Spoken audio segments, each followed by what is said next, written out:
नमस्कार, हिमाचल खबरनामा में आपका स्वागत है। मैं हूं आपके साथ वर्षा पंवर। सबसे पहले नजर डालते हैं कुछ खास सुर्खियों पर।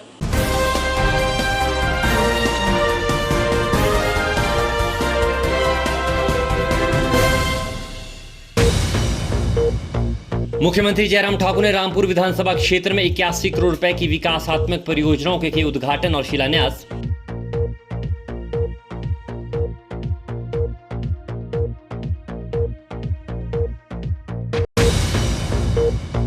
राज्यपाल राजेंद्र विश्वनाथ आर्लेकर ने राजभवन में प्राकृतिक कृषि खुशहाल किसान योजना के अंतर्गत राज्य परियोजना कार्यान्वयन इकाई की बैठक को किया संबोधित। कहा, कृषकों के लिए फायदेमंद साबित हो रही है प्राकृतिक कृषि।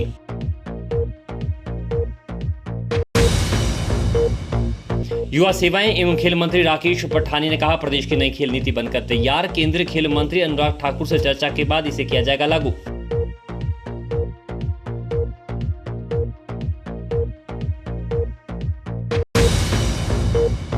प्रदेश कांग्रेस कमेटी के अध्यक्ष कुलदीप सिंह राठौर ने सरकार पर बागवानों की उपेक्षा करने के लगाए आरोप। कहा, बागवानों की समस्याओं पर मूक दर्शक बनी है सरकार।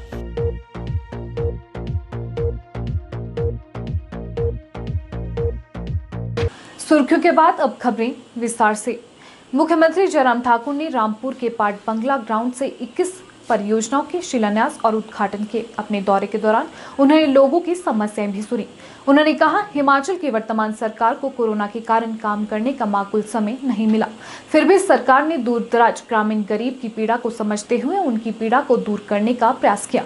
मुख्यमंत्री ने इस दौरान लोगों से आने वाले लोकसभा उपचुनाव में समर्थन की भी अपील की। मुख्यमंत्री जयराम ठाकुर ने रामपुर विधानसभा क्षेत्र में 81 करोड़ रुपए की विकासात्मक परियोजनाओं के उद्घाटन और शिलान्यास किए।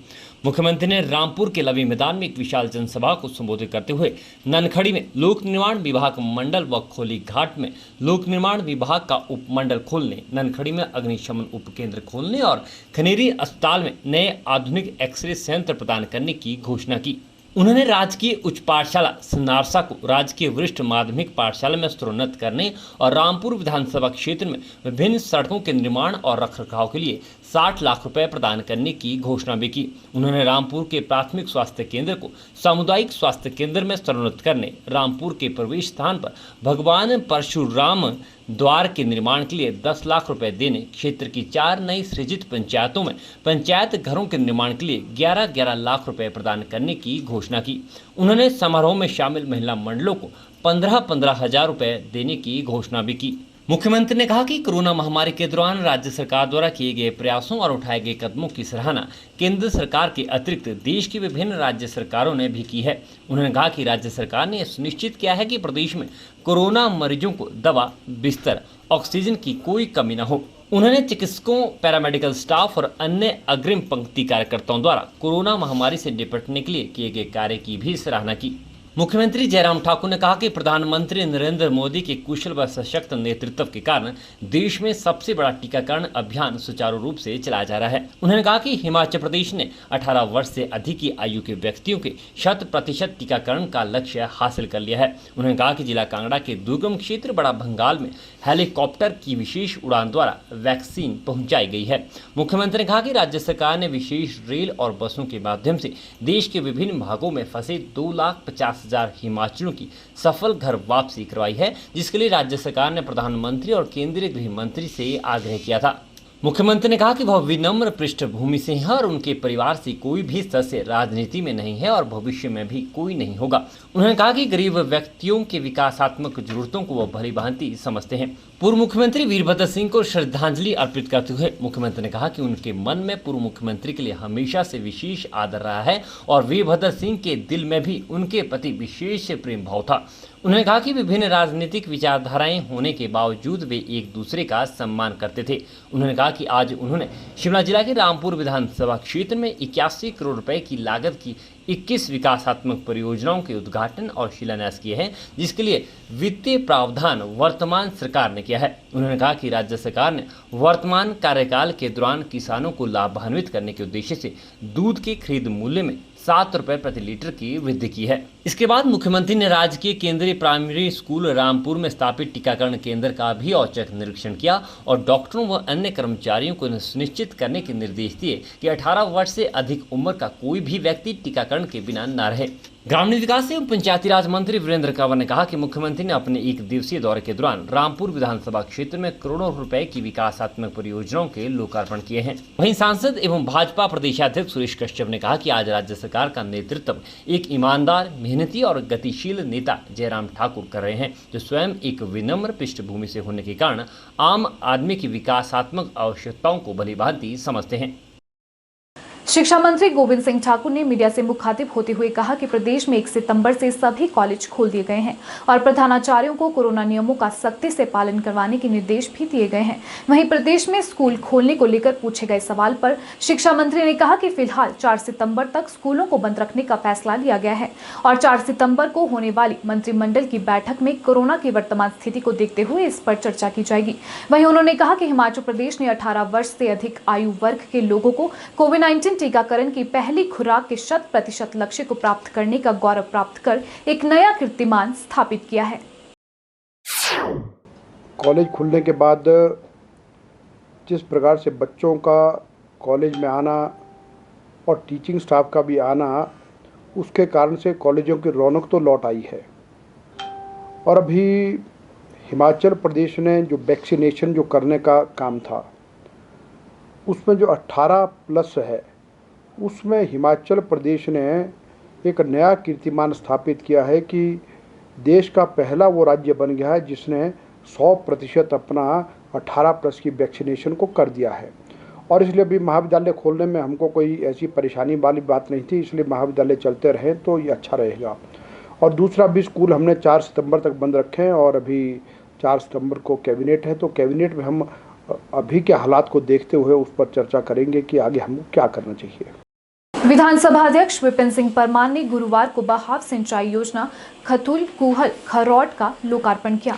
203 लाख रुपए से निर्मित इस कुहल से हार, खरोट, बल्हा और परौर की लगभग 2700 हेक्टेयर भूमि को सिंचाई की सुविधा प्राप्त होगी। परमार ने कहा कि इस योजना से किसानों के खेतों तक आसानी से पानी पहुंचाने के लिए 1 करोड़ 35 लाख रुपए की योजना बनाई गई है और इससे पाइपों के माध्यम से खेत तक पानी पहुंचेगा। विधानसभा अध्यक्ष विपिन सिंह परमार ने गुरुवार को बहाव सिंचाई योजना खतूल कुहल खरौट का लोकार्पण किया। बल्हा में लोगों को संबोधित करते हुए परमार ने कहा कि खतूल कुहल खरौट लगभग 10 वर्षों से बंद पड़ी थी। क्षेत्र की मांग को देखते हुए सरकार ने करोड़ों रुपए का प्रावधान कर किसानों के खेतों तक पानी पहुंचाने का प्रयास किया है, जिससे इलाके के किसान काफी उत्साहित है। उन्होंने इस अवसर पर 33 लाख रुपए की लागत से निर्मित होने वाले नवनिर्मित ग्राम पंचायत बल्हा के भवन का शिलान्यास भी किया। सब सेंटर दे वास्ते ਕੀਤੀ ਤਾਂ ਇਹਨਾਂ ਦਾ मैं बहुत बहुत धन्यवाद करता हूं क्योंकि इतना अच्छा श्रेष्ठ काम मैं पहले ही बोले कि इस ਜਿਹੜੀ जी मुख्य सड़क है तुते लेने इस तरफ अपर सांबा जेड़ा है श्री बसंत सिंह के घर तक इस सड़क का काम मैं लोक निर्माण विभाग के एक्शन साहब जो बोली के एसडीओ साहब इत्थों बैठे हुए बरसात के तुरंत बाद इस सड़क का काम शुरू होना, इस वास्ते में पैसे महिला मंडल ने भी बोलिया तो सामुदायिक भवन सांबा का भी कोई होना चाहिए तो मैं जो एस्टीमेट वगैरह बनाई ने दिया और जेड़ा संभव हो सकता इस सामुदायिक भवन के ऊपर कोई भवन बनाने वाली गल ये तो हाँ अवश्य पूरा करके। खेल मंत्री राकेश पठानिया ने कहा कि हिमाचल प्रदेश के लिए नई खेल नीति बनकर तैयार हो गई है। कोरोना के चलते अभी इसको लॉन्च नहीं किया है। नई खेल नीति में खेल और खिलाड़ियों दोनों के हितों को ध्यान में रखा गया है। पैरा ओलंपिक को भी खेल नीति में शामिल किया है। बर्फ वाली खेलों को भी इसमें बढ़ावा देंगे। विंटर ओलंपिक को भी खेल नीति में बढ़ावा दिया जाएगा। केंद्रीय खेल मंत्री अनुराग ठाकुर से बैठक कर जल्द ही नई खेल नीति को प्रदेश में लागू किया जाएगा। खेल मंत्री राकेश पठानिया ने बताया कि नई खेल नीति में कुश्ती, वॉलीबॉल, तीर अंदाजी, शूटिंग और एथलेटिक्स में जोर दिया जाएगा। अब स्कूलों में ही बच्चों को कोचिंग दी जाएगी। प्रतिभावान विद्यार्थियों को अकादमी में तराशा जाएगा। उन्होंने कहा कि पैरा ओलंपिक्स में पहली बार जीतने वाले खिलाड़ियों को 1 करोड़ रुपए दिया गया है। उन्होंने बताया कि खेलों के लिए शिमला, धर्मशाला और मनाली में 3 स्टेडियम बनाए जा रहे हैं, जिस पर 22 करोड़ रुपए खर्च हो रहे हैं। इन जगहों को हवाई सेवाओं से जोड़ा जाएगा। वन को लेकर FRA का ऑफिस शिमला में शुरू हो गया है। अब FRA की अनुमति के लिए लोगों को ऑफिस के चक्कर नहीं काटने पड़ेंगे। कोविड की वजह से इसमें काफ़ी परेशानी आई है, जिसको हमने लॉन्च करना ठीक नहीं समझा है कि एक तरफ प्रदेश कोविड से लड़ाई लड़ रहा था, एक तरफ हम खेल नीति को लेकर आते। पर हमने बड़ा बोल्डली स्पोर्ट्स को प्रमोट करने के लिए हिमाचल प्रदेश को एक हब बनाने के लिए एक न्यू स्पोर्ट्स पॉलिसी बनाई है। और अब हम ब्लेस्ड हैं कि आज हिमाचल प्रदेश का ही हमारा एक सपुत्र देवभूमि का आज केंद्रीय मंत्री हैं अनुराग ठाकुर जी के रूप में, वो भी हमें एक बहुत बड़ा बूस्टर मिला है। हमने पैरा ओलंपिक्स को भी और उसमें ऐड किया है और उसमें उसका आपने रिजल्ट देखा कि हमारा ऊना का एक नौजवान जो हाई जंप में जो सिल्वर मेडल लेकर आया, उसको हमने 1 करोड़ रुपए की अनाउंसमेंट की है प्लस अ गवर्नमेंट जॉब। तो ये कभी पहले नहीं हुआ करता, ये एक नया पार्ट हमने जो है, इससे आपको लगेगा पता कि स्पोर्ट जो हमारी नई स्पोर्ट्स पॉलिसी है वो बिल्कुल ओपन है। हमने इसमें 12 ज़िलों में 12 जो है सेंटर्स ऑफ एक्सीलेंस का काम करने पे भी फोकस दिया है। जैसे लाहौल स्पीति में मैं एक छोटा एग्जांपल बताऊँ, archery is in their blood, वो तीर कमाने अंदाजी आर्चरी उनके ब्लड में है, तो उसको वहाँ प्रमोट क्यों ना किया जाए। इस तरीके से हमने स्नो स्पोर्ट्स के ऊपर भी फोकस किया है।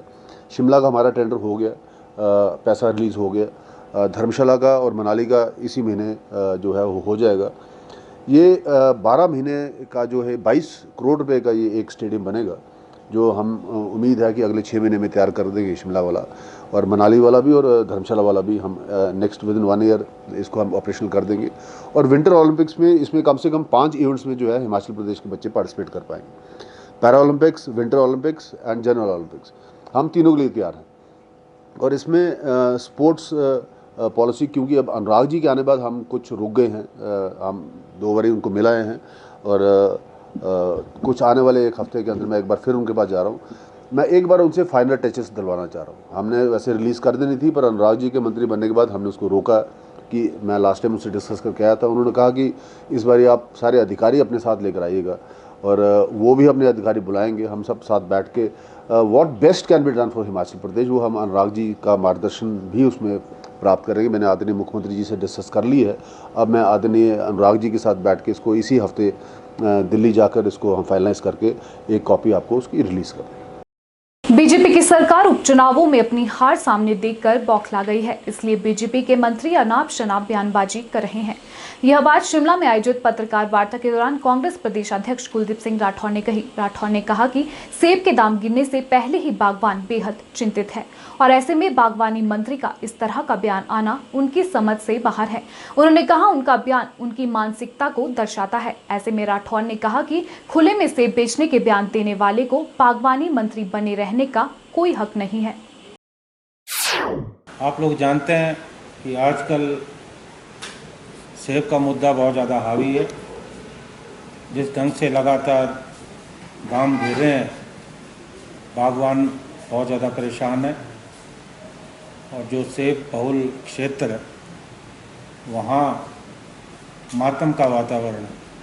हमने मौन प्रदर्शन किया, लेकिन उसके बावजूद भी सरकार जो है सोई रही।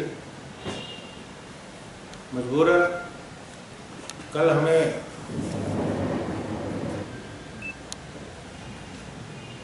जो अडानी का सीए स्टोर बिथल में तो तहसील कुमारसन में पड़ता है, वहाँ जाके हमें प्रदर्शन करना पड़ा और हमने सरकार को चिताया कि जो अडानी और जो बड़े बड़े लदानी हैं उनके साथ आपकी जो मिली भगत है वो बिल्कुल खुल के सामने आ रही है। मैं तो ये भी कहूँगा जो ये 3 काले कानून बने हैं, इसकी पृष्ठभूमि में भी कहीं ना कहीं अडानी रहे हैं।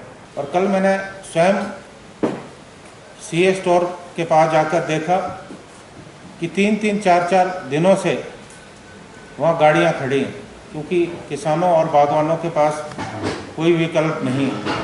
जो कोल्ड स्टोरेज है, सीए स्टोर्स है, उसमें जो बागवान है वो अपनी फसल रख सकेंगे। और मेरी जानकारी के मुताबिक अभी इन स्टोरों का इस्तेमाल अडानी और अंबानी और दूसरे लोग कर रहे हैं। अडानी इसका इस्तेमाल कर रहे हैं। हाँ, तो किसानों को मिलना चाहिए। और एचपीएमसी की जो कार्य प्रणाली है वो भी बागवान विरोधी, क्योंकि बागवानों के बजाय वो प्राथमिकता जो बड़े लदानी या बड़े आड़ती हैं उनको दे रहे हैं। और इस पूरे घटनाक्रम में अगर जल्ले पे नमक छिड़क रहे हैं तो वो बागवानी मंत्री महेंद्र सिंह है। मैं पहले से ही कहता आया हूँ कि वो बागवानी विरोधी है, उनको बागवानी की कोई जानकारी नहीं है। कभी उन्होंने इस बात की ज़रूरत नहीं समझी कि वे स्वयं जो बागवानी क्षेत्र है वहाँ जाकर किसानों और बागवानों का हाल जानने का प्रयास करें। और पिछले कल जो उनका बयान आया वो बहुत आश्चर्यचकित करने वाला बयान था। और एक काबीना मंत्री, उनकी जो मानसिकता है उस मानसिकता को इंगित करता है। उन्होंने एक बहुत अच्छा सुझाव दिया कि किसानों को चाहिए कि वो क्रेटों में सेब रखकर खुले में बेचें। तो बहुत हैरानी मुझे इस बात की हुई। ये तो वही हिसाब हुआ कि जिस तरह से अमित शाह जी कहते हैं कि बेरोजगारी दूर करने के लिए जो युवा हैं वो चाय और पकौड़ों की दुकान खोल सकते हैं। मतलब कहाँ तो आपको सलूशन देना है। और प्रदेश का बागवानी मंत्री कह रहा है कि जो बागवान है उनको पेटियों में सेब बेचने की ज़रूरत नहीं है, वो खुले में बेचें। अब आप बताइए क्या संभव है? अब ऐसे व्यक्ति को क्या बागवानी मंत्री रहने का हक है? ये सरकार को सोचना। दूसरे मंत्री हैं सुरेश भारद्वाज जी, वो कह रहे हैं कि कुलदीप राठौर सबको चोर कह रहे हैं। और मैंने किसको चोर कहा ये मेरी समझ से परे। और दूसरा उन्होंने कहा कि जितने सेब के बागवान हैं उनको कुलदीप राठौर के घर जाके सेब बेचना चाहिए। मुझे उनके बयान पे आपत्ति। इस तरह की जो टिप्पणियां, मैं वार्न करना चाहता हूं भारतीय जनता पार्टी के नेताओं से कि सत्ता के नशे में इस तरह की बातें ना करें। हिमाचल प्रदेश में घरेलू गैस सिलेंडर 25 रुपए महंगा हो गया है। सितंबर में घरेलू उपभोक्ताओं को सिलेंडर होम डिलीवरी सहित 987 रुपए में मिलेगा। व्यावसायिक गैस सिलेंडर 75 रुपए महंगा हुआ है। इस माह 1848 रुपए में व्यावसायिक गैस सिलेंडर मिलेगा। वहीं घरेलू उपभोक्ताओं को सब्सिडी के तौर पर 31 रुपए उनके बैंक खातों में लौटाए जाएंगे। बीते माह भी घरेलू गैस सिलेंडर के दाम 25 रुपए बढ़े थे। हिमाचल में घरेलू गैस सिलेंडर की कीमत अब 1000 रुपए के करीब पहुंच गई है। महंगाई की मार झेल रही जनता की घरेलू सिलेंडर महंगे होने से परेशानियां और अधिक बढ़ गई है।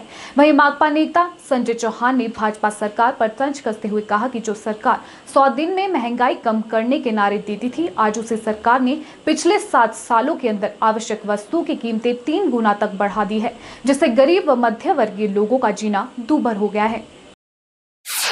जब से 2014 में देश के अंदर भाजपा की मोदी सरकार आई है, नारा तो ये दिया था कि 100 दिन में महंगाई कम करेंगे, परंतु पिछले 7 वर्षों के अंदर जो आवश्यक वस्तुएं हैं, जिसमें पेट्रोल है, डीजल है, रसोई गैस है, दाल है, तेल है, उसकी कीमतों में करीब 2.5 से 3 गुना तक जो है वो वृद्धि की गई है। और तमाम, अगर आज आप देखें, पेट्रोल जो है वो 100 रुपये से ऊपर है, डीजल 90 रुपये है। आपने खुद कहा है कि जो गैस का सिलेंडर है उस पर सब्सिडी जो है तुरंत ख़त्म कर दी गई है और 1000 रुपये का सिलेंडर जो है वो शिमला के अंदर होने वाला है। इसके साथ साथ सरसों का तेल आप देखें करीब 200 के करीब है, दालें जो है 100 रुपये से ऊपर है, आटा आज 35 रुपये से ऊपर है। एक तरफ तो सरकार जो है महंगाई निरंतर बढ़ा रही है, दूसरी तरफ से जो रोज़गार है उसको जो है ख़त्म करने का काम कर रहे हैं। आज दिहाड़ी आप देख लें वो जो है बढ़ाई नहीं जा रही है। प्रदेश सरकार के कर्मचारियों का जो डीए है जो करीब अभी जो है 11% बनता था, सरकार ने 6% दिया है। एक तरफ से महंगाई बढ़ाई जा रही है, दूसरी तरफ से जो जनता की जेब में जो उनके पास जमा पूंजी है उस पर जो है सरकार डाका दे रही है। और एक और इस महंगाई के चलते जनता जो है त्रस्त है, और जो इनके चहेते कॉरपोरेट घराने हैं, अदानी है, अंबानी है, उनकी आय जो है पिछले 7 वर्षों के अंदर जो है 3 गुना से अधिक जो है बढ़ी है। इसलिए ये जो मोदी की सरकार है ये आम जनता की कमाई पर डाका डालकर उसका जो मेहनत की कमाई है उसको जो है लूट कर पेट्रोल की कीमतों में वृद्धि करके, रसोई गैस की कीमतों में वृद्धि करके ये जो चहेते कॉरपोरेट घराने हैं इनको जो है इनकी कमाई बढ़ाने का काम कर रही है। और इसके साथ साथ जो देश की संपत्तियां हैं, सार्वजनिक क्षेत्र है जिसमें रेल है, BSNL है, तेल है, बड़ी जो फैक्ट्रीज़ हैं डिफेंस की है, और जो स्ट्रैटेजिक फैक्ट्रीज़ है उनका भी जो है निजीकरण और इन चहेते कॉरपोरेट को देने का काम कर रही है। तो इसलिए ये देश को बेचने का काम ये सरकार कर रही है, जनता को लूटने का काम कर रही है।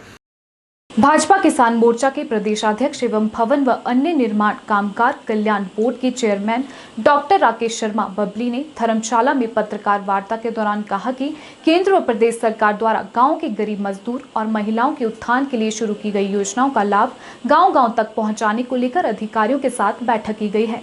उन्होंने कहा कि प्रदेश में फिर से भाजपा की सरकार बनी, इस दिशा में संगठन के कार्यकर्ताओं के साथ चर्चा कर योजनाओं को धरातल पर उतारने के प्रयास किए जा रहे हैं, जिसके लिए किसान मोर्चा द्वारा किसान प्रहरी की नियुक्ति की गई है, जो केंद्र और प्रदेश सरकार की योजनाओं को गांव-गांव तक पहुंचाएंगे। भाजपा किसान मोर्चा के प्रदेश अध्यक्ष एवं भवन व अन्य निर्माण कामगार कल्याण बोर्ड के चेयरमैन डॉक्टर राकेश शर्मा बबली ने धर्मशाला में पत्रकार वार्ता के दौरान कहा कि प्रदेश में बागवानों के विषय में भी मुख्यमंत्री ने हस्तक्षेप करते हुए बागवानों को कम से कम समस्याओं का सामना करना पड़े, इस दिशा में कार्य किए हैं। बबली ने कहा कि कृषि सुधार विधेयक 2020 देश के प्रधानमंत्री नरेंद्र मोदी ने देश के किसानों का आर्थिक विकास हो, इसको लेकर एक ऐतिहासिक फैसला लिया है और पहली बार इस फैसले से देश के गरीब किसान जो पैसा न होने के कारण बीज और उपकरण नहीं खरीद पाता था, जिसके कारण देश में वह अनेक स्थानों पर आत्महत्या करते थे, ऐसे देश के 9 करोड़ 80 लाख गरीब किसानों के खातों में हर साल किसान सम्मान निधि 6,000 रुपए आते हैं, जो कि आजादी के बाद एक ऐतिहासिक फैसला है। उन्होंने कहा कि आजादी के बाद पहली बार हिमाचल में जयराम सरकार ने 197 करोड़ रुपए कृषि के सुधार और नई कृषि मंडियों व उनके नवीनीकरण, प्राकृतिक खेती के लिए बजट में प्रावधान किया है। उन्होंने कहा कि इसके अलावा प्रदेश में सड़कों पर बेसहारा गौवंश के मुद्दे पर कृषि मंत्री के साथ 4 बार किसान मोर्चों की बैठक हुई है और कई स्थानों पर योजना का कार्य तीव्र गति से जारी है। उन्होंने कहा कि मार्च 2022 तक प्रदेश में लगभग 80% कार्यों को पूरा कर लिया जाएगा। उन्होंने कहा कि मुख्यमंत्री से भी आग्रह किया गया है कि जहां पर बजट की कमी है वहां पर जल्द बजट का प्रावधान किया जाए। डॉक्टर राकेश कुमार ने कहा कि उन्हें भवन एवं अन्य निर्माण कामगार कल्याण बोर्ड का दायित्व मिला है, उसमें गरीब परिवार के बच्चों को जो शिक्षा नहीं ले पाते हैं उनके लिए पहली बैठक में 2 गुना बजट में प्रावधान किया गया है और इस तरह उनके उत्थान के लिए प्रदेश सरकार ने कई योजनाएं चलाई हैं। उन्होंने कहा कि वह प्रदेश के 7 जिलों का दौरा कर चुके हैं और जल्द ही वह पूरे प्रदेश का दौरा पूरा कर लेंगे।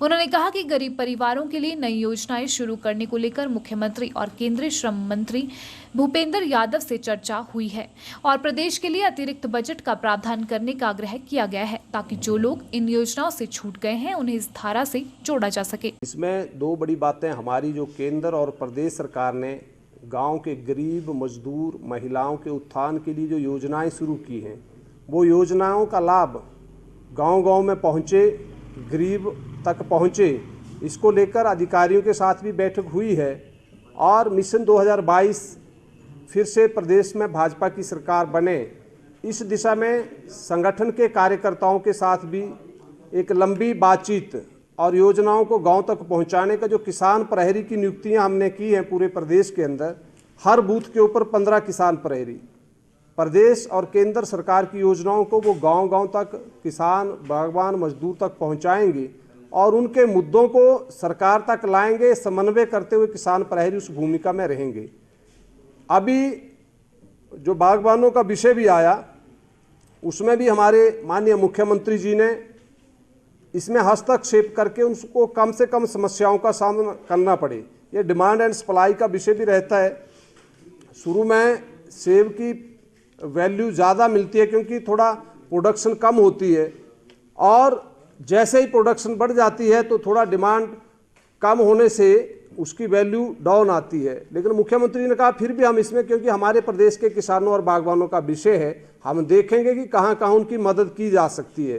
पहली बार माननीय जयराम ठाकुर जी ने 197 करोड़ रुपए की योजनाएं मंडियों के विकास के लिए, नवीनीकरण के लिए किया है। आज़ादी के बाद पहली बार इतना बड़ा बजट का प्रावधान हिमाचल प्रदेश के मंडियों के विकास के लिए किया गया है। उसके लिए भी माननीय मुख्यमंत्री जी का धन्यवाद। और प्रदेश के अंदर भी जो एक बड़ा मुद्दा बेसहारा पशुओं का था, उसको लेकर कृषि मंत्री के साथ हमारी लगातार 4 बैठकें हुई हैं और काफ़ी स्थानों पर योजना का काम शुरू हो गया है। और ये मार्च तक हमने कहा है कि 80% तक इसको पूरा किया जाएगा। और मुख्यमंत्री से भी हमने निवेदन किया कि जहाँ जहाँ इसमें कमी है बजट का अतिरिक्त प्रावधान करें। इसमें जो बहुत बड़ा मैंने कहा है कि इसमें पहली बैठक में मैंने कहा कि जो बच्चे हैं ऐसे परिवारों के, जो गरीब परिवार हैं हिमाचल प्रदेश में, उनकी शिक्षा के बजट में जो व्यवस्था थी उसको तुरंत पहली बैठक में 2 गुना किया है हमने, ताकि उनको शिक्षा में कोई दिक्कत ना आए। उच्चतर शिक्षा तक, रिसर्च फेलो तक भी हमने कहा कि हम 1,20,000 रुपया सालाना देंगे ऐसे बच्चों को। और इन योजनाओं को जो डाटा है उसको भी अपडेट करने को कहा है हमने अधिकारियों के साथ। मैं 7 जिलों का मेरा दौरा हुआ है हिमाचल प्रदेश का, और बाकी भी अगले 15 दिनों में कंप्लीट करेंगे पूरे हिमाचल प्रदेश का। और नई योजनाएं इन गरीब परिवारों के लिए माननीय मुख्यमंत्री जी ने भी कहा है, और जो केंद्रीय मंत्री उनसे भी मेरी बातचीत हुई है भूपेंद्र यादव जी से, कि हम हिमाचल के लिए कुछ और बजट का प्रावधान करेंगे ताकि जो लोग छूट गए हैं योजनाओं से उनको भी इस धारा में जोड़ा जा सके। शिमला के पंथा घाटी में तिब्बती शरणार्थियों ने अपना 61वां लोकतंत्र दिवस मनाया। लोकतांत्रिक तरीके से चुनी गई केंद्रीय तिब्बती प्रशासन ने गुरुवार को शिमला में समारोह का आयोजन किया। तिब्बत से 80,000 शरणार्थी 3 फरवरी 1960 को निर्वासित होकर भारत पहुंचे थे।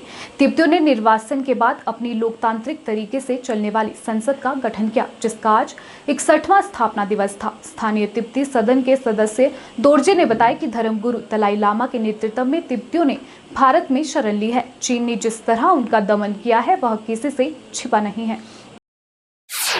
आज हम यहाँ पे सब इकट्ठा हुए हैं। आज हमारा 61st टिबेटन डेमोक्रेसी डे है।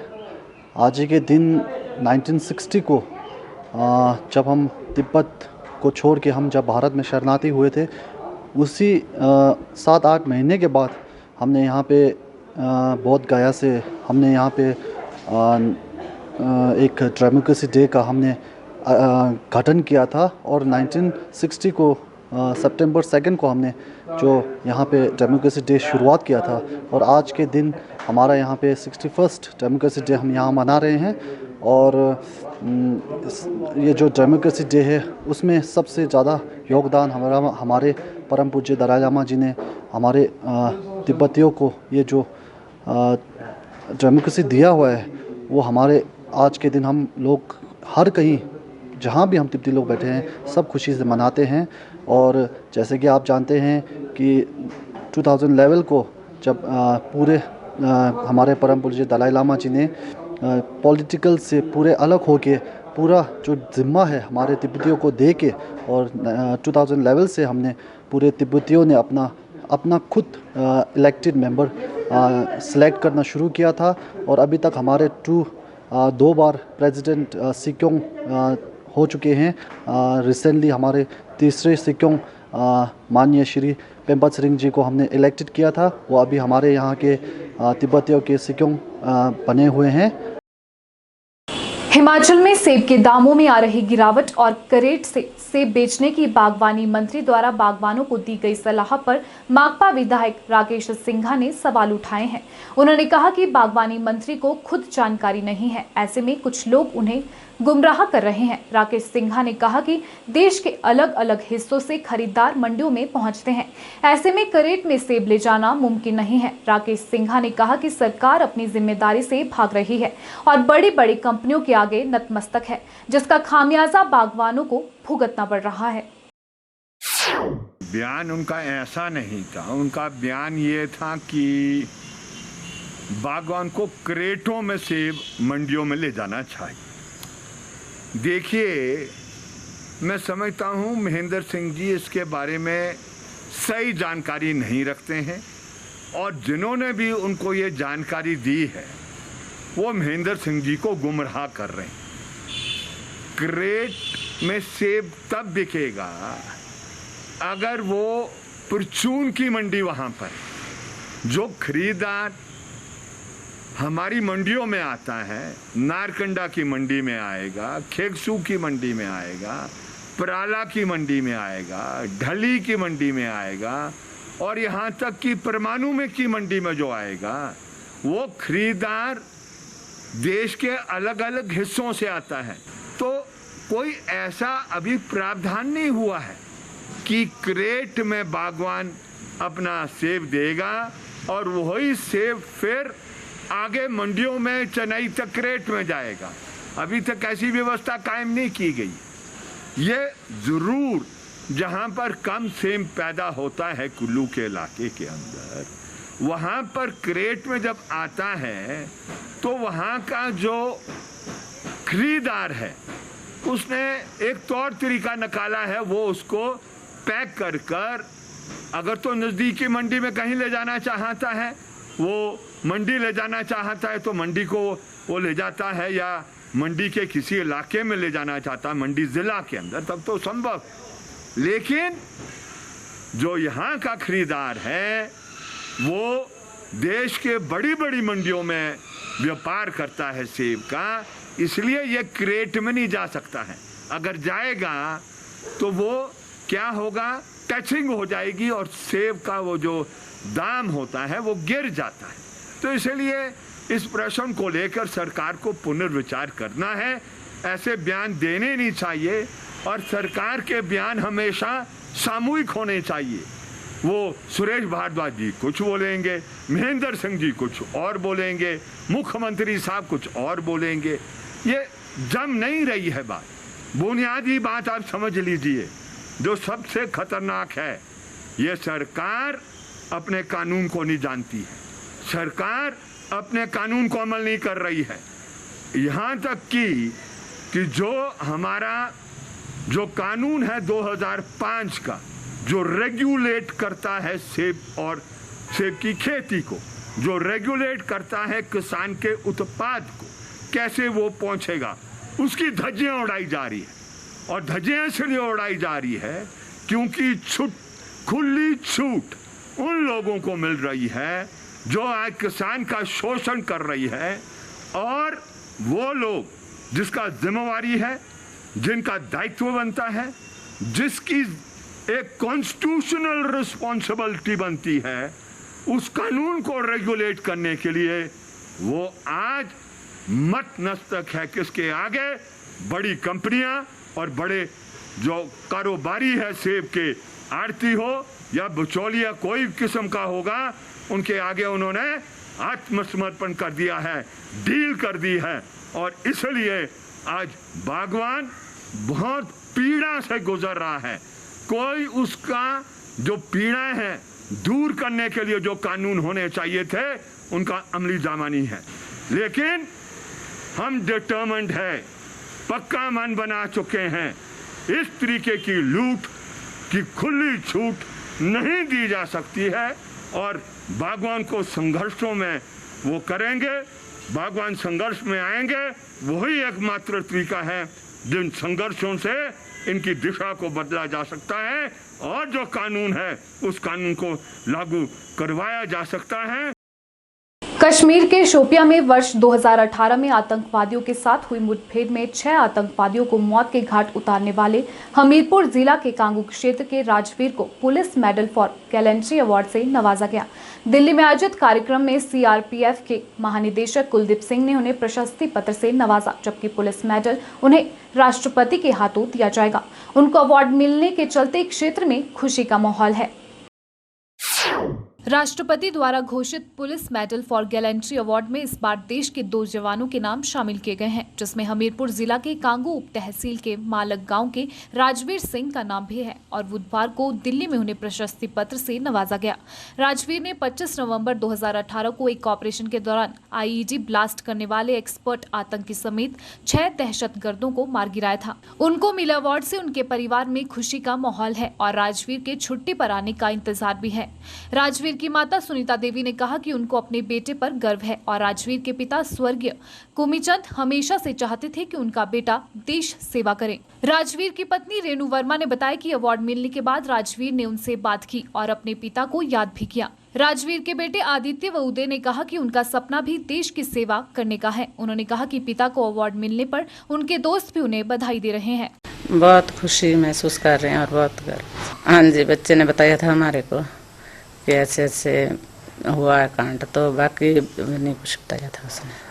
उस टाइम तो मेरे को बहुत ये हो रहा था कि कितनी जान हथेली पे लेके बच्चे ने की इतनी कुर्बानी देश के लिए। हाँ जी, इसके डैडी भी फौज में थे भक्ति के लिए और उनको भी बहुत फक्र था कि मेरा बेटा ऐसे ऐसे ये करके आया है देश के खातिर। घर में देखते हैं अभी जब आएगा वो तो थोड़ा करेंगे कुछ ना कुछ। हमें तो बहुत खुशी है कि हमें राष्ट्रपति के से उनको अवार्ड मिला। और ये है कि हम ये सोचते हैं कि हमारे पति जी आगे भी ऐसी सेवा करते रहे, हमारे दोनों बेटे भी सेना में भर्ती हो और सबसे ज़्यादा हम मम्मी डैडी को ज़्यादा ये करते हैं कि उन्होंने इस मुकाम पे पहुँचाए। पहले तो हमें डर लग रहा था जब उन्होंने बताया कि हमने ऐसे ऐसे कांड किया, तो हम बहुत दुखी हो रही थी कि हाँ ऐसे ऐसे किया, लेकिन अब हमें बहुत खुशी हो रही है कि अवार्ड मिला और सभी कोई फ़ोन आ रहे हैं, वो बधाई दे रहे हैं। और अभी तक ऐसा नहीं सोचा, लेकिन आगे बनाते हैं प्रोग्राम के बनते हैं। नहीं ऐसे फील कर रहे थे कि डैडी होते तो ऐसा होता, लेकिन अब नहीं है, ऐसे फील कर ज़्यादा। बोला कि बड़े होकर डॉक्टर बनना और ना हमारा नाम ऊंचा करना, बहुत ज़्यादा बधाई देते बोला कॉन्ग्रेचुलेशंस, आपके पापा को इतना बड़ा अवार्ड मिला, मुझे बहुत खुशी है। बिलासपुर सदर पुलिस थाना के तहत गश्त के दौरान पुलिस टीम ने बागी सुंगल के पास एक पिकअप गाड़ी से 4 किलो 682 ग्राम चरस और करीब 4,29,500 रुपए की नकदी बरामद की है। पुलिस ने इस मामले में 3 लोगों को गिरफ्तार कर आगामी कार्रवाई शुरू कर दी है। 3 लोग जिला मंडी के रहने वाले हैं, जो बड़ी ही चालाकी से चरस को हिमाचल से दूसरे राज्य ले जा रहे थे, लेकिन पुलिस ने बड़ी ही सूझबूझ से इन्हें पकड़ने में सफलता हासिल की है।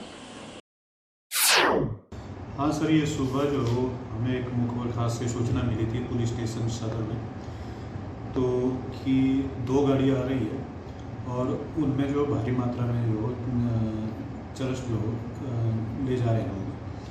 तो ये जो गाड़ी आई है मंडी की तरफ से आ रही है और बिलासपुर की तरफ को आ रही है, जिस पर हमारे सदर थाना की एक टीम SHO की अगुवाई में पहले ही बाहर थी, लेकिन दूसरी टीम जब जैसे इन्फॉर्मेशन मिली तो दूसरी टीम भी तुरंत जो थाने से जो निकल गई। उसके बाद जो वो दोनों टीमें इकट्ठा मिली और उन्होंने जो वो सुंगल एक जगह है, वहाँ पर सुंगल जो है वो टुवर्ड्स ढाकस है, वहाँ पर जो हमारी टीम के द्वारा, दोनों टीमों के द्वारा जो सदर थाने की ही थी SHO की अगुवाई में उन्होंने जो नाकाबंदी की। नाकाबंदी की तो दी गई इन्फॉर्मेशन के मुताबिक जो वो पहले एक गाड़ी को डिटेन किया। उस गाड़ी की इन्फॉर्मेशन ये थी कि ये गाड़ी जो वो पायलट करती है, ये गाड़ी पायलट कर ली, तो उस गाड़ी को डिटेन किया गया। डिटेन करने के उसके तुरंत 5 मिनट के बाद जो दूसरी गाड़ी जो टेम्पो ट्रैक्स जो वो आई और उसी दौरान जो वो वहाँ के जो लोकल विटनेसेस को भी एसोसिएट किया गया और उनकी प्रेजेंस में जो वो इस गाड़ी की और इन मुलजिमों की प्रेजेंस में, इन लोगों की प्रेजेंस में मतलब तलाशी ली गई गाड़ियों की। जो आगे वाली गाड़ी थी जो पायलट कर रही थी उसमें एक आदमी बैठा था और जो पीछे उसके पीछे जो 5 मिनट बाद जो दूसरी गाड़ी आई उसमें 2 व्यक्ति बैठे हुए थे। तो जो दो जिसमें टेम्पो ट्रैक्स थी उसको भी सर्च किया गया और जो पायलट वाली गाड़ी थी उसको भी सर्च किया गया था। तो पायलट वाली गाड़ी में तो कुछ नहीं मिला, लेकिन जो टेम्पो ट्रैक्स है उसको सर्च किया गया। तो सर्च के दौरान जो है वो उसमें से जो चरस जो रिकवर हुई, 2 बैग उसमें पिछली सीट में जो डाले हुए थे, तो 2 बैगों में से एक जो बैग था कैरी बैग, उसमें से जो 4 किलो 682 ग्राम जो वो चरस बरामद हुई। और जो दूसरा बैग था उसमें से करेंसी नोट है 4,29,500 रुपये जो है उसमें से रिकवर किए गए हैं। फर्दर जो पूछताछ में अभी पूछताछ इनसे जारी है। तीनों लोगों को जो डिटेन कर लिया गया है और इसके अलावा जो वो सदर थाना में इन तीनों लोगों के खिलाफ जो मुकदमा NDPS की सेक्शंस के तहत जो दर्ज कर लिया गया है। हिमाचल और पंजाब को जोड़ने वाली रेलवे लाइन भानुपल्ली बिलासपुर की सुरंग 5 का विधिवत रूप से उद्घाटन किया गया। Chief project manager Rajiv Soni ने इसका उद्घाटन किया। इस सुरंग की लंबाई लगभग 700 मीटर के करीब है और अब इसके दोनों सिरे आपस में जुड़ गए हैं। उल्लेखनीय है कि भानुपल्ली बिलासपुर रेलवे लाइन एक महत्वाकांक्षी योजना है और इस महत्वपूर्ण प्रोजेक्ट को अब लेह लद्दाख तक सैद्धांतिक मंजूरी मिल चुकी है। हिमाचल और पंजाब को जोड़ने वाला रेलवे लाइन भानुपल्ली बिलासपुर की सुरंग 5 का विधिवत रूप से उद्घाटन किया गया। Chief project manager Rajiv Soni ने इसका उद्घाटन किया। इस प्रोजेक्ट में अभी तक 7 सुरंगों पर कार्य चल रहा है, जिसमें से 5 सुरंगें पूर्ण हो चुकी हैं और 2 का काम शेष बचा है। कंपनी के chief project manager Rajiv Soni का कहना है कि कंपनी जल्द ही इस कार्य को पूरा करने जा रही है और बिना किसी दुर्घटना से कार्य अंजाम दिया जा रहा है। उन्होंने कहा कि इसमें निर्माण कार्य में स्थानीय लोगों और प्रशासन का काफी अहम योगदान रहा है। सोनी ने कहा कि इस महत्वपूर्ण प्रोजेक्ट पर बड़ी ही तेजी से कार्य चला हुआ है और आने वाले समय में आशा करते हैं कि जल्द समय सीमा में कार्य पूर्ण होगा और हिमाचल के इस पहाड़ी क्षेत्र में रेलवे लाइन का सपना सच होगा। लोकल जो हिमाचली लोग हैं बहुत कोऑपरेटिव हैं, बहुत केयरिंग हैं और हमें उनका पूरा सहयोग मिल रहा है हर चीज़ में। इसलिए है कि ये काम हो पा रहा है। लगभग 700 मीटर लंबी है और दूसरी इसके साथ ही बिल्कुल जुड़ी हुई टनल एक और बन रही है जो कि 750 मीटर लंबी है। ये दोनों टनल जब मिल जाएंगी, इकट्ठी हो जाएंगी तो करीब 1.5 किलोमीटर का पूरी एक टनल बन जाएगी और इस धरोट तक की करीब सबसे लंबी टनल होगी। अभी हमें इसको काफ़ी काम करना बाकी है, वो चलेगा आगे। सर मैं ये बताना चाहूँगा कि इस टनल को लगभग 2019 से मैं यहाँ पर सेफ्टी मैनेजर हूँ और मैंने इस टनल को नवंबर में ये स्टार्ट हुआ था। नवंबर से लेकर के अभी तक में 18 महीने, लगभग 16 से 18 महीने में इसको हम लोगों ने कंप्लीट कर लिया है। 695 मीटर का ये टनल था जो कि इसको T5 टनल बोलते हैं। ये जो बिलासपुर भानुपल्ली प्रोजेक्ट है ये लगभग 7 टनल का प्रोजेक्ट है, जिसमें से 5 टनल को हम लोगों ने सक्सेसफुली अचीव कर लिया है, ब्रेक थ्रू कर लिया है। और इसमें ये मैं बताना चाहूँगा कि इस टनल को सक्सेसफुली ब्रेक थ्रू करने में जो हमारा अचीवमेंट ये है कि हमने पूरी तरह से क्वालिटी के मानकों का पालन किया है। साथ में सुरक्षा के जितने भी मानक हैं उसका सही तरीके से हम लोग पालन करते हुए 0 एक्सीडेंट के साथ इसको अचीव कर लिया है। इस टनल को बनाने में 18 महीने में 0 एक्सीडेंट रही और साथ में जो इन टाइम भी हम लोगों ने कंप्लीट किया है। चंबा जिला के चुराह उपमंडल के तहत आने वाले पक्का पुल के समीप एक पिकअप देर रात करीब 2 बजे दुर्घटनाग्रस्त हो गई। इसके चलते 3 लोगों की मौके पर ही मौत हो गई। ये गाड़ी चंबा से तीसा की ओर जा रही थी, तभी अचानक पक्का पुल के समीप सड़क से बाहर निकलने से करीब 150 मीटर खाई में जा गिरी। जैसे ही लोगों को गाड़ी की गिरने की सूचना मिली तो स्थानीय लोगों सहित पुलिस ने रेस्क्यू ऑपरेशन चलाया। कड़ी मेहनत के बाद शवों को खाई से बाहर निकाला गया। चंबा जिला के तीसा के पास एक पिकअप गाड़ी दुर्घटनाग्रस्त हुई है। गाड़ी अचानक अनियंत्रित होकर करीब 150 मीटर गहरी खाई में जा गिरी। सुबह जब लोगों की नजर इस गाड़ी पर पड़ी तो उन्होंने तुरंत पुलिस को सूचित किया। पुलिस ने मौके पर पहुंचकर शवों की तलाश जारी कर दी। पुलिस ने बड़ी मशक्कत से तीनों शवों को खाई से निकालकर मामला दर्ज कर लिया है और यह जानने की कोशिश की जा रही है कि आखिर यह हादसा कैसे हुआ। वहीं विधानसभा उपाध्यक्ष भी मौके पर पहुंचे और लोगों को ढांढस बंधाया। उपाध्यक्ष ने कहा कि हादसा कैसे हुआ है इसके लिए लिए एक जांच कमेटी बैठा दी गई है। जल्द ही इसकी रिपोर्ट सामने आएगी। मृतक परिवारों को प्रशासन की ओर से राहत राशि के तौर पर 10,000 रुपए जारी कर दिए गए हैं। वहीं विधानसभा उपाध्यक्ष हंसराज ने कहा कि पीड़ित परिवारों के साथ हमारी पूरी सहानुभूति और संवेदनाएं हैं। ये हादसा बड़ा ही दुखद हादसा हुआ है। इसमें हमने 3 नौजवान लोगों को खोया है। चंबा तीसा जो हमारी रोड है, इस पे अभी सुबह ही मेरे को भी पता चला था। हादसा तो 2-2:30 बजे का बता रहे हैं, जिसमें 3 लड़के हमारे, एक लड़का कलूंडा से था, 2 लड़के हमारे खुशनगरी से थे। दुखद हादसा है। हमने नौजवान 19, 22 और इस तरह से 41-45 साल के बंदे को खोया है। इस पे हम लोग देखते हैं, मैंने प्रशासन को कहा है कि पूरी जांच बिठाएंगे कि क्या कारण रहे हैं इसमें, और साथ ही साथ जो प्रभावित परिवार हैं उनको फौरी राहत जो है वो 10-10 हज़ार रुपये हमने दे दी है। ऑन द स्पॉट ही हमने यहाँ पर जो इनका पोस्टमार्टम मेडिकल होना था वो भी करवा दिया है, और जो भी इमदाद हम कर सकते हैं प्रभावित परिवारों को, हमारी संवेदनाएं भावनाएं इनके साथ है, सरकार इनके साथ है। वहीं पुलिस अधीक्षक अरुण कुमार ने बताया कि सूचना मिलते ही पुलिस की टीम ने तुरंत मौके पर पहुंचकर वहां पर पास में नदी से 3 लोगों के शव बरामद कर लिए हैं। तीनों का पोस्टमार्टम करवाकर उनके शवों को परिजनों के हवाले कर दिया है। कल रात को तिस्सा के आगे 150 मीटर तिस्सा पुल है, तो उसके पास एक पिकअप गाड़ी नीचे गिरी है, और जिसमें पता चला वो सारे 3 हैं वो लोकल चुरा का रहने वाले। और कल अमृतसर से वापस आए सेब बेच के, तो लेट मिडनाइट के बाद 2-2:30 बजे तक ये एक्सीडेंट हुआ है। हम इसमें FIR दर्ज करके हमारा पुलिस टीम इन्वेस्टिगेशन कर रहा है। तो इस मामले, इस एक्सीडेंट कैसे हुआ, क्या फैक्ट्स, क्या सर्कमस्टेंसेस क्या है, वो सारे हमारा तफ्तीश में आ जाएगा। वहीं इस हादसे के बारे में जानकारी देते हुए स्थानीय लोगों ने बताया कि चंबा तीसा मार्ग पर अक्सर जो हादसे हो रहे हैं वह सड़क पर पैराफिट व क्रैश बैरियर न होने की वजह से हो रहे हैं। उन्होंने बताया कि बहुत सी ऐसी जगह हैं जहां पर अभी तक क्रैश बैरियर और पैराफिट नहीं लगाए गए हैं। ऐसे में लोगों ने सरकार से मांग की है कि सभी जगह पर क्रैश बैरियर लगाए जाएं ताकि इन हादसों को रोका जा सके।